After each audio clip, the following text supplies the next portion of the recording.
할렐루야. 11월 30일 토요일 매일성경 묵상 가이드입니다. 혹시 여러분의 가정에 반려견을 키우는 집이 있으실까요? 저도 개를 상당히 좋아하는 편이긴 한데 집 안에서 키우는 거는 좀 그래요.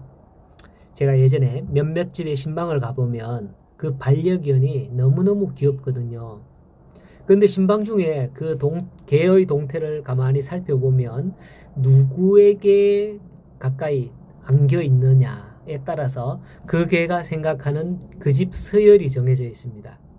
만약에 아내에게 가 있으면 아내가 그 집 서열 1위라는 거고요. 남편에게 가 있으면 남편이 그 집 서열 1위라는 겁니다.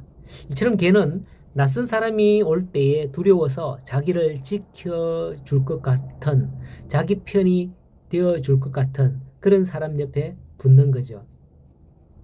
그런데 설교 후에 다과를 나누는 시간에 물어봅니다. 아유, 저 개가 남편을 정말 잘 따르네요. 이렇게 하면 간혹 아내에게서 이런 말이 나옵니다.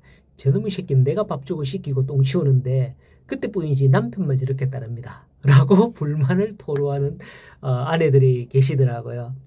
미물인 개도 자기에게 뭐가 유익한지 아는 것 같아요. 오늘 말씀의 주제를 붙이자면 배은망덕한 나입니다. 이스라엘이 그렇다는 거죠. 하나님은 이스라엘이 어렸을 때부터 사랑하여서 아들로 삼으시고 양육을 했으나 양육자인 나를 버리고 멀리 우상에게로 갔음을 언급을 하고 있습니다.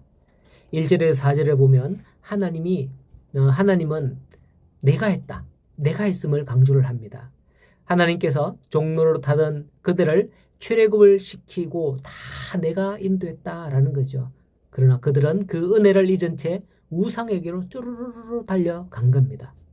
호세아 선지자는 이스라엘이 이렇게 하나님을 배신하고 우상을 섬긴 것에 대해 그들의 멸망은 정당하며 오히려 필연적인 것이다 라는 것을 밝히고 있는 겁니다.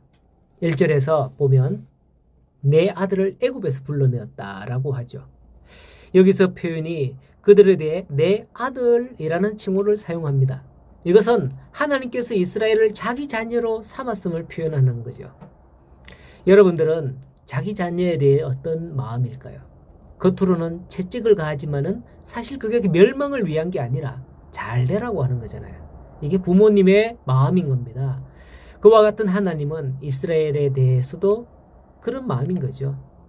8절의 말씀에 보면 에브라임이여 내가 어찌하여 너를 놓겠느냐, 이스라엘이여 내가 어찌 너를 버리겠느냐, 내가 어찌 너를 아드마같이 놓겠느냐, 어찌 너를 스보임같이 두겠느냐, 내 마음이 내 속에서 돌이켜 나의 긍휼이 온전히 불붙듯 하느도다, 이렇게 말씀을 하고 있습니다. 내 아들이 아닌 아드마와 스보임은 그냥 놔둔다는 거예요. 그러나 너를 보면 내 마음이, 내 아들 너를 보면 내 마음이 불붙듯 안타깝다라는 것이죠. 우리는 북이스라엘을 향한 하나님의 이와 같은 사랑을 이해하기 어렵습니다. 북이스라엘이 과연 하나님의 사랑을 받을 만한 자격이 있는지, 아니 저런 사람들을 어떻게 그냥 내버려 둘까, 그런 의문이 듭니다. 열왕기서나 이런 것 쭉 읽어보면 말이죠. 그들의 행위, 그들의 죄를 보면 북이스라엘은 도저히 하나님의 사랑을 받을 만한 자격이 없거든요. 그럼에도 불구하고 하나님께서 그들을 사랑하시는 것은 그들을 자기 아들로 여겨주셨기 때문인 거예요.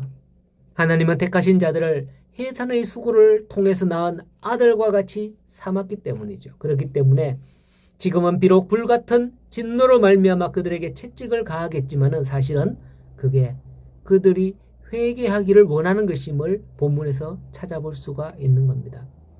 자기 아들로 여기지 않는다면 아드마나 스보임같이 어찌되든 상관하지 않을 거예요. 좌우지간에 10절에서 11절은 이 모든 심판 후에 그들이 떨며 돌아올 것을 확신하고 계시는 아버지의 사랑을 확인할 수 있는 겁니다. 그것은 그들의 실패가 아닙니다. 아버지의 사랑 때문에 돌아올 수 있던 겁니다.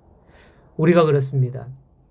우리를 자녀 삼으신 하나님께 배은망덕한 죄로 말미암아 멸망에 이를 수밖에 없었지만, 그래서 더 이상 사랑을 받을 자격도 없는 우리를 하나님은 자신의 친아들 독생자 예수 그리스도의 생명까지 내주시면서 우리를 회복시켜 주셨습니다. 이 일련의 과정엔 내가 개입한 게 전혀 없는 하나님의 일이셨고, 이 모든 일을 하신 후 11절 마지막에 나 여호와의 말이라, 오늘 본문 마지막에 이 말씀하는 것처럼 이 일로 말미암아 선포하신 하나님의 선언이었습니다. 우리는 이제 그 은혜를 깨닫기만 하고 받아들이기만 하면 되는 겁니다. 그 하나님의 은혜로 온전히 다시 회복하는 은혜를 이스라엘 백성들뿐만 아니라 오늘 저와 여러분과 같은 성도들도 누리게 되기를 간절히 소원합니다. 오늘도 이 은혜로 살아가는 복된 하루가 되시기를 간절히 소원합니다.